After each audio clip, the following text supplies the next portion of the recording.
Let's learn a fun little combination that takes us a little bit moving side to side and helps us practice one of our most used turns in Shahrzad, which is the cross turn. Let's go over the cross turn first.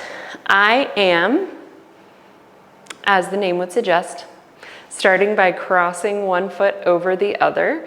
And what I want to do is not move my foot too far out to the side or back, because especially for the very base version of this turn, we want to be fairly straight up and down in the way that we're standing so we can keep our balance. And later we can add in variations, dipping and turning with the upper body. But for our stability, we're starting here. I'm crossing and keeping one foot very close to the other, but definitely moving it towards the heel a little bit. I keep my abs in and engaged. My pelvis is a little bit forward so that we can put the weight on the ball of the foot. We don't want to be turning on the heels. And if we're a little arched in our low back or pressing our pelvis behind our rib cage, we lose our balance and fall back into the heels. So think about rocking the weight forward in the foot, belly is up and in, so that we have a nice straight line with the chest and the hips. And then I'm gonna cross, and as I turn, I'm gonna think about my energy going straight up. I extend through my knees and squeeze through my inner thighs to push myself up. And as I do that, I just keep squeezing, and by themselves, the legs should unravel the body. I want to be switching my weight as I do this turn from one foot to the other. So as I cross over, if I start with this foot up, I should end with this foot flat behind the other foot and with weight on it. So I'm going cross, up, down. I've ended on the foot that I crossed with. Try it a couple times, each side, here, here. Nice and smooth, keeping abs engaged and really focusing on keeping a straight line through the body. Other side, I come up and change and change. As I switch, I'm really making sure I'm keeping my weight even between my feet right until they hit the ground here, okay? Now, let's put this into a fun little combination. We're going to do a duck walk, which is a fun step.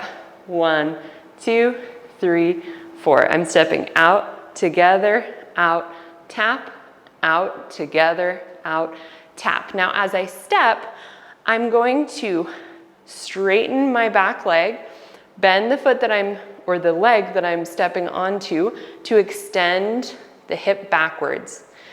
All right? If you want a little more of an accent, you can even lift the heel of the back leg to really push the hip up. So try it a few times with me.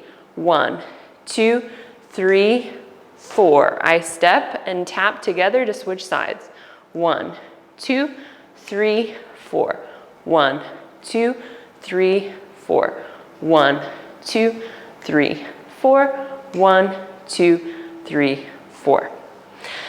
Now, the last little movement we're gonna do is very, very simple, but I just wanna make sure you're doing it from the right place.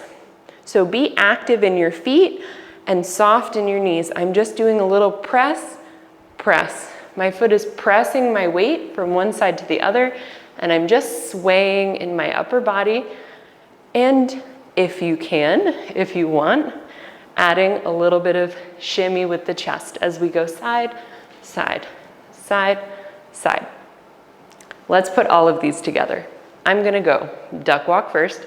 1, 2, 3, 4. I end on this foot. Now I'm gonna cross turn this way. So I'm not gonna move this way and continue turning. I'm gonna move here and then cross turn here to start in this direction with my next walk. 1, 2, 3, 4. Okay? So let's go. 1, 2, 3, 4, 5, 6, 7, 8. And repeat. 1, 2, 3, 4, 5, 6, 7, 8. 1, 2, 3, 4, 5, 6, 7, 8. 1, 2, 3, 4, 5, 6, 7, 8. This is a nice little combo to use with a variety of different music. And it's good if you're a little bit new to doing turns and footwork. It's a really good drill for practicing your balance and being in control of where your weight starts and ends so that we can do more intricate footwork in the future. Let's go ahead and drill this with a little bit of music.